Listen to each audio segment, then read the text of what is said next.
everyone, welcome to a brand new video of motorcycle podcast. कैसे हो आप लोग? कैसा गया आपका दिन? और आज के इस एपिसोड में हम आ गए हैं और आज एक इम्पॉर्टेंट टॉपिक की बात करेंगे जो अभी बहुत ज़्यादा हॉट है ऑटोमोबाइल इंडस्ट्री में। तो चलो स्टार्ट करते हैं और बात करते हैं ईवी व्हीकल्स की और उनके यूज़ की। लेट्स गो।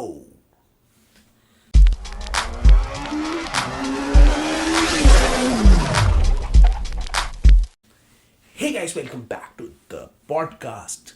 तो आज का हमने टॉपिक बहुत सिंपल रखा है और सिंपल रखा है, इजी रखा है और आपकी अंडरस्टैंडिंग के लिए हमने इनको 4 पार्ट्स में डिवाइड कर दिया है और ज़्यादा डिटेल में एक्सप्लेनेशन नहीं रखा है, सिर्फ आपको बताने के लिए रखा है कि क्या EV vehicles, EV two wheelers, अभी हम स्पेशली टू व्हीलर्स की बात करेंगे, सस्टेनेबल और एक्चुअल और रियल ऑप्शन है कंपटीशन में पेट्रोल व्हीकल्स के।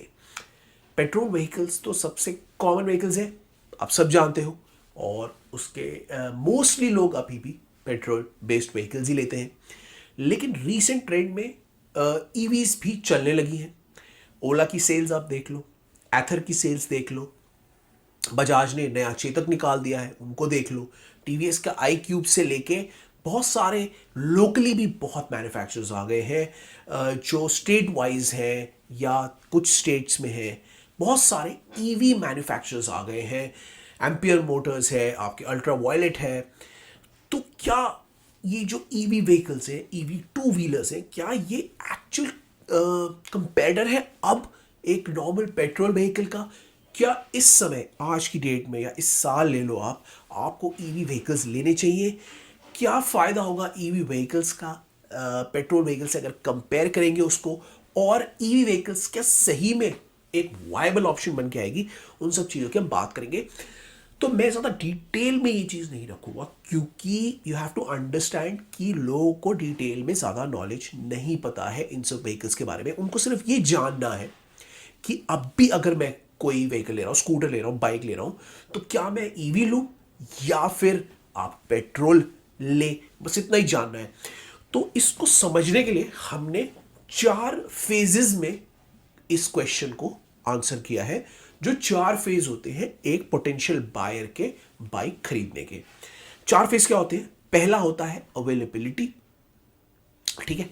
दूसरा होता है प्राइस पॉइंट, ठीक है। तीसरा होता है उसकी पावर और परफॉर्मेंस, और चौथा होता है उसकी मेंटेनेंस और आफ्टर सेल्स। तो इन 4 पॉइंट्स में मैं बात करूंगा और आपको बताऊंगा कि कौन कौन टाइप की व्हीकल, कौन सी ईवी और जो पेट्रोल बेस्ड व्हीकल्स है, इनमें क्या डिफरेंस है और अभी का क्या स्टेटस है। तो उसे आप भी फिर अंदाज़ा लगा के अपने लिए एक परफेक्ट व्हीकल सिलेक्ट कर सकते हो। अगर आप मुझे और क्वेश्चन पूछने हैं तो आप पूछ लेना, मैं आपको अपनी तरफ से बताऊंगा और मैं इसको ब्रीफ ही रखूंगा, ज़्यादा डिटेल में नहीं जाऊंगा। तो सबसे पहले बात करते हैं अवेलेबिलिटी। अगर आप अवेलेबिलिटी में देखो तो यहां पे पेट्रोल बेस्ड व्हीकल्स जो बहुत पहले से हैं, ऑफ कोर्स वो ज़्यादा है।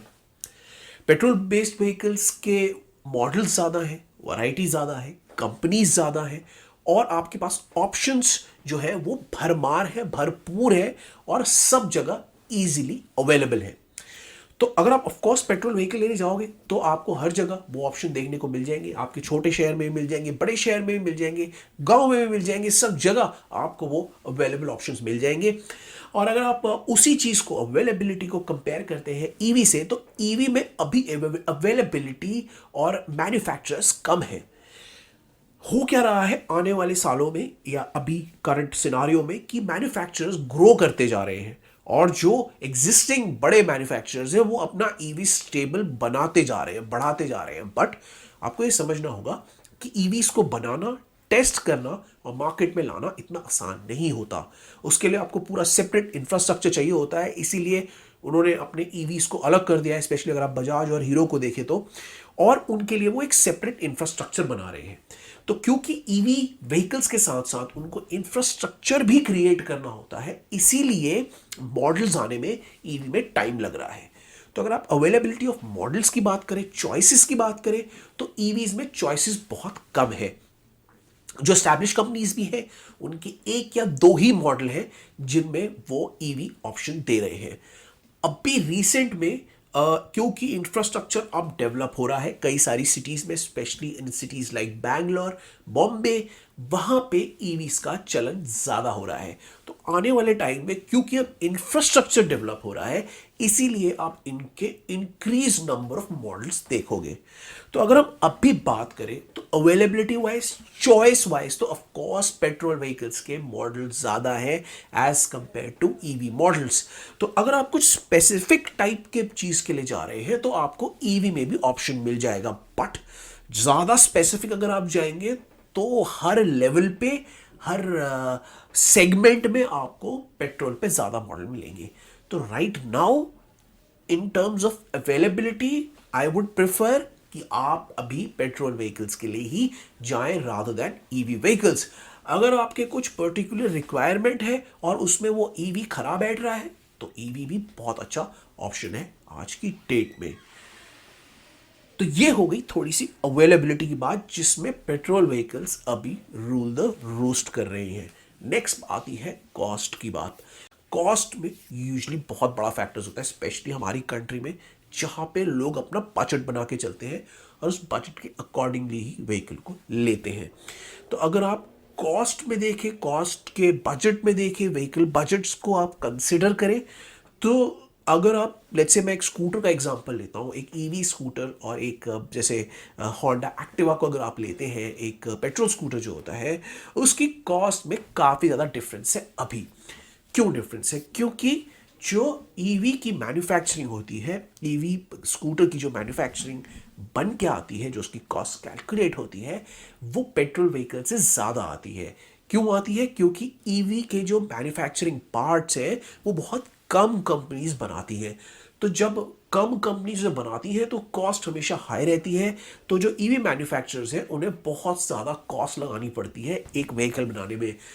तो जैसे जैसे अभी मैन्युफैक्चरर्स बढ़ रहे हैं, पार्ट्स मैन्युफैक्चरर भी आ रहे हैं, बैटरी इस पे काम चल रहा है, इन हाउस डेवलपमेंट हो रही है, वैसे वैसे कॉस्ट कम जा रही है। लेकिन कॉस्ट के मामले में अभी वन टाइम जो इनिशियल कॉस्ट होती है वो ईवीज की ज़्यादा है। पेट्रोल व्हीकल्स स्पेशली अगर मैं स्कूटर टू स्कूटर कंपैरिजन करूं या बाइक टू बाइक कंपैरिजन करूं, बाइक में इतने कंपैरिजन है नहीं क्योंकि स्कूटर ज़्यादा है दोनों में, तो स्कूटर्स में अगर कंपैरिजन करूं तो कॉस्ट में अभी काफ़ी डिफरेंस आता है। लेकिन अभी क्या हो रहा है, रिसेंट में कॉस्ट में थोड़ा थोड़ा कमी आनी शुरू हो गई है। और जैसे जैसे पार्ट्स मैन्युफैक्चरर्स और डेवलपर्स ईवीज़ के भी बनने लगेंगे वैसे वैसे ईवीज़ में भी बहुत सारे ऑप्शंस आने लगेंगे और बहुत सारे कॉस्ट में आपको चेंजेस देखने को मिलेंगे। हाँ, अभी एकदम से कॉस्ट बराबर नहीं आएगी पेट्रोल व्हीकल की, क्योंकि पेट्रोल व्हीकल में ऑफ कोर्स पार्ट्स बनाने वाले हैं बहुत सारे हैं, इन हाउस प्रोडक्शन है, बहुत पहले से पार्ट्स बनते आ रहे हैं, तो कॉस्ट पेट्रोल में ज़्यादा कंट्रोल हो जाती है। तो ओवरऑल तो अभी इतना डिफरेंस देखने को नहीं मिलेगा, बट आने वाले टाइम में एक दो साल में आपको कॉस्ट काफ़ी कम होता हुआ नजर आएगा ईवीज का। तो right now in terms of cost stand point आप पेट्रोल व्हीकल्स में आपको ज़्यादा बेनिफिट रहेगा। नाउ मैं अभी ये बात कर रहा हूँ इनिशियल परचेज कॉस्ट की, मैं बात की कॉस्ट की बात नहीं कर रहा। एक चीज़ ज़रूर मैं कहूँगा कि ईवी मैन्युफैक्चरर जो है उन्होंने जो ये मॉडल स्टार्ट किया है सब्सक्रिप्शन मॉडल ना, कई सारे लोग इसके फॉर है, कई सारे लोग इसके अगेंस्ट है, लेकिन ये एक अच्छा ऑप्शन हो सकता है अगर किसी को ईवी खरीदनी है। लोग कुछ पेमेंट करें, हर महीने पे करते रहे, बेसिकली ईएमआई हो गया, तो उस सेंस में आप ईवी भी कर सकते हो, ले सकते हो इजीली, और आपको कॉस्ट का इतना बड़ा बर्डन एक साथ नहीं उठाना पड़ेगा। अदरवाइज इन जनरल तो ईवीज की कॉस्ट राइट नाउ ज़्यादा है और पेट्रोल व्हीकल एक बायर को सस्ती पड़ेगी। तो अभी के लिए अगर आप पेट्रोल व्हीकल भी लेते हो तो आप एक दो साल बाद जब कॉस्ट थोड़ी कंट्रोल हो जाएगी ईवी की, तब आप ईवीज को अप्रोच कर सकते हो। उसके बाद बात करते हैं परफॉर्मेंस की।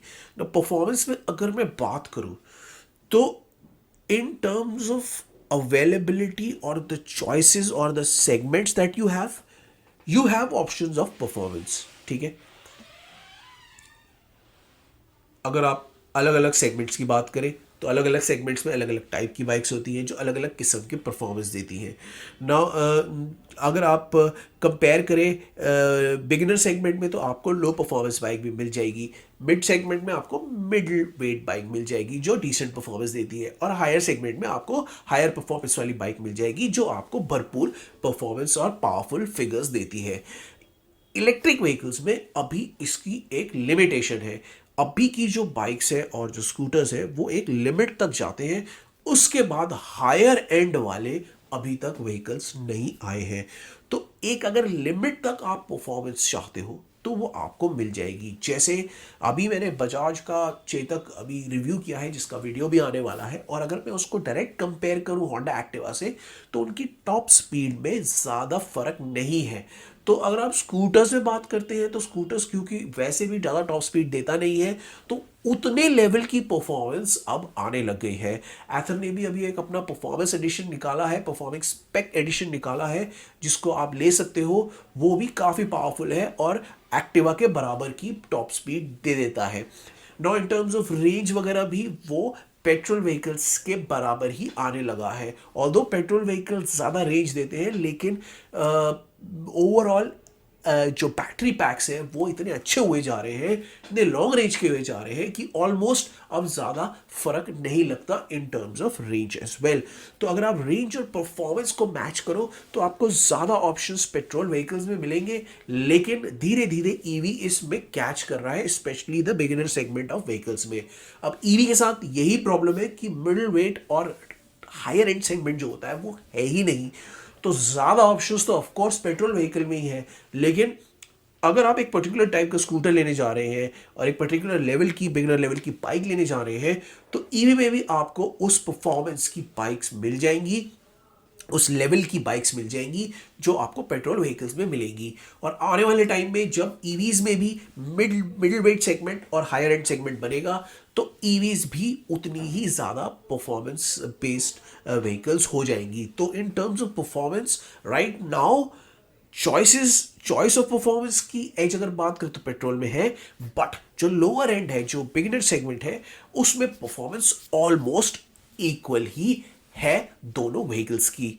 नाउ ये तो हो गई परफॉर्मेंस की बात। अब हम फाइनली एक बड़े मुद्दे की बात कर लेते हैं जो आता है आफ्टर सेल्स और मेंटेनेंस कॉस्ट। तो बहुत सारे लोगों को अभी पता नहीं है कि ईवी व्हीकल्स की आफ्टर सेल्स और मेंटेनेंस कितनी होती है। तो अगर आप जनरल बात करें तो मेंटेनेंस कॉस्ट में क्या आता है, सर्विस कॉस्ट आती है, पार्ट्स की कॉस्ट आती है, और आपके पेट्रोल की कॉस्ट आती है। और ईवीज में क्या होता है, सेम चीज़ होती है, पार्ट्स की कॉस्ट आती है, चार्ज की कॉस्ट आती है क्योंकि चार्ज में बिजली खर्च होती है, और आपके जनरल मेंटेनेंस और सर्विस की कॉस्ट आती है। तो अगर मैं बात करूं कॉस्ट की, मेंटेनेंस कॉस्ट की, तो यहाँ पे सबसे बड़ा एडवांटेज ईवी व्हीकल्स को है। क्यों है मैं आपको बताता हूं। ईवी व्हीकल्स में जो मूविंग पार्ट्स होते हैं स्पेशली इंजन के, ठीक है, वो कम होते हैं as compared to a ICE vehicle और अ पेट्रोल व्हीकल। जो पेट्रोल व्हीकल्स में होते हैं उसमें ऑलमोस्ट 2000 मूविंग पार्ट्स होते हैं जो एक इंजन को रन करते हैं। तो होता क्या है कि क्योंकि 2000 मूविंग पार्ट्स होते हैं, इसलिए पार्ट्स के डैमेज होने का चांस एक पेट्रोल व्हीकल में ज़्यादा होता है as compared to electric vehicle. Electric vehicle में पता है आपको सिर्फ 20 के आसपास ही पार्ट्स होते हैं जिससे इलेक्ट्रिक व्हीकल रन कर सकती है। और इंजन को जिस तरीके से आपको हैंडल करना पड़ता है, पेट्रोल इंजन की मैं बात कर रहा हूँ, वो थोड़ा कॉम्प्लिकेटेड होता है क्योंकि पेट्रोल इंजन में क्योंकि छोटे छोटे पार्ट्स कनेक्टेड होते हैं तो उसमें लीकेज और डैमेज होने की चांस ज़्यादा होती है।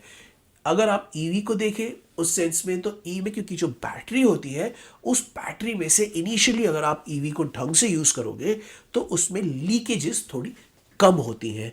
तो इन terms of general maintenance of the engine और बैटरी पैक जिसे आप कहते हैं, ईवीज को बहुत बड़ा एडवांटेज मिलता है क्योंकि उसमें इतने ज़्यादा लीक्स और इतने डैमेजेस नहीं आते हैं जितने आपके एक जनरल पेट्रोल व्हीकल्स में आ जाते हैं।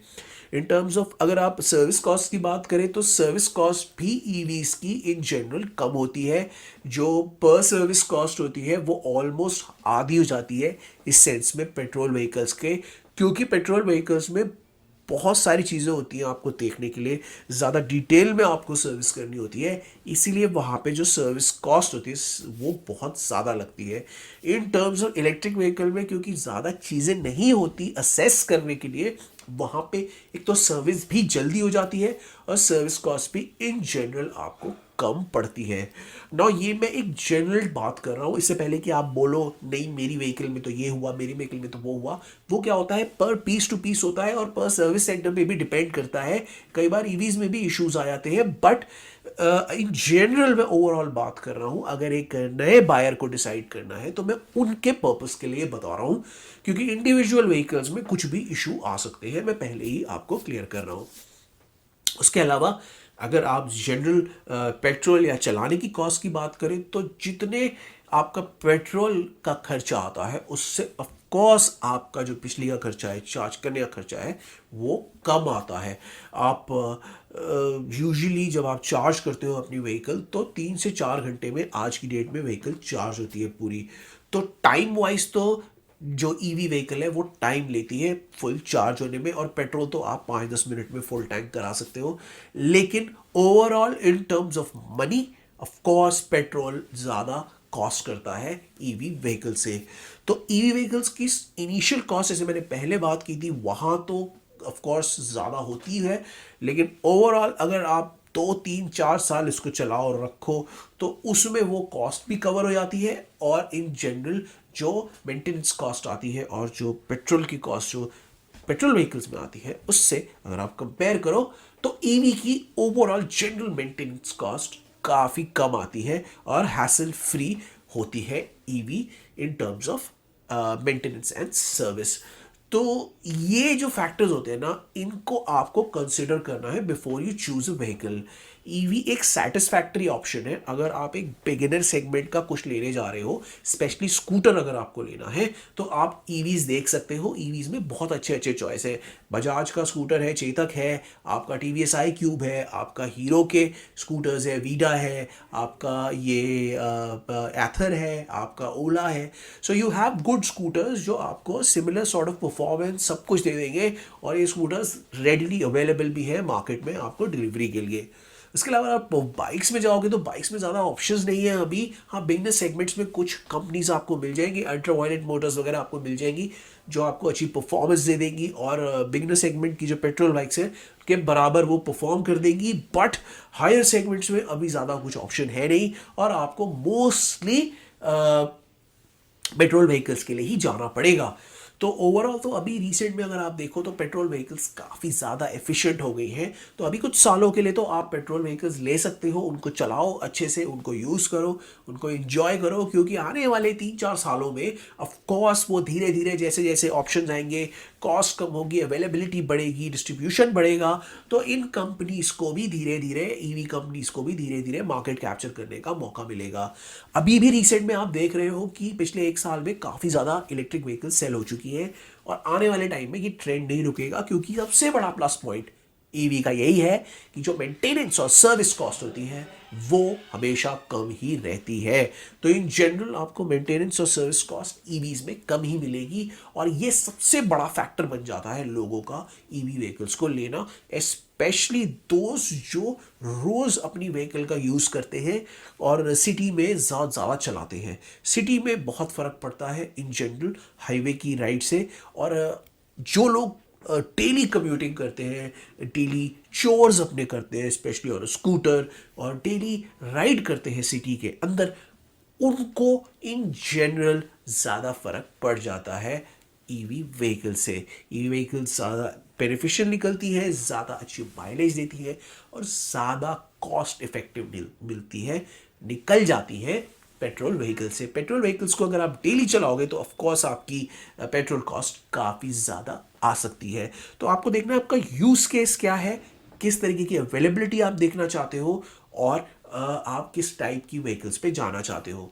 आप ईवीज में भी बहुत अच्छे ऑप्शन हैं, आप जा सकते हो। अदरवाइज अगर आपके मतलब की व्हीकल नहीं है तो आप इजीली वेट भी कर सकते हो, 1-2 साल और वेट करो, बहुत सारी बाइक्स भी आ जाएंगी, स्कूटर्स भी आ जाएंगे, और बहुत सारे ऑप्शंस भी आपको आपके घर के आसपास मिल जाएंगे।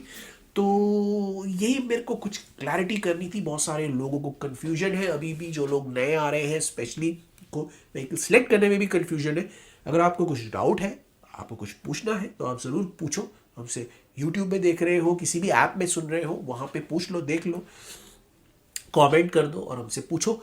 हम आपको जितना हो सकेगा गाइड करेंगे, और अगर नहीं भी कर पाएंगे तो आपको उन एक्सपर्ट्स के थ्रू गाइड करवा देंगे जो और हेल्प कर सकते हैं। तो ये था हमारा वीडियो, ये था मेरा एक छोटा सा episode on should you choose an electric vehicle और पेट्रोल बाइक।